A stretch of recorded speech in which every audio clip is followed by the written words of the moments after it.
Chcete napsat knihu, která vás bude opravdu bavit a nadchne i vaše čtenáře? Mít ji hotovou za 3 měsíce a přitom psát v lehkosti a radosti? Možná nevíte, jak začít. Nebo se vám příběh zamotává a ztrácíte motivaci.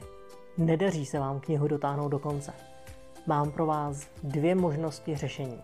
Skupinový a individuální koučovací program. Budeme kombinovat teorii s praxí. Budeme pracovat se strukturou příběhu. Vytvoříme nezapomenutelné postavy. Zvládneme tvůrčí bloky. Nastavíme marketing, který vás bude bavit. Ukážeme si nástroje umělé inteligence a jak je využívat. Připravíme se na oslovování nakladatelů. Budeme pracovat s kritikou a strachem z neúspěchu. A hlavně budeme využívat neurolingvistický coaching a zapojíme nevědomou část naší mysli. Všechnu teorii hned vyzkoušíme v praxi. Neexistuje jen jedna správná cesta, ale společně najdeme tu vaší.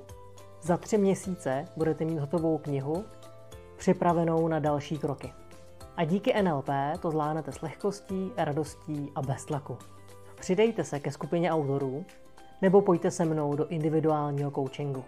Přihlaste se ještě dnes a napište svůj příběh. Já jsem tento program na sobě sám testoval a skutečně se mi podařilo napsat knihu za 3 měsíce tak, aby byla připravená k redakci. Já jsem Josef Šorm, autor 5 knih, spisovatelský a NLP coach. Těším se na vás.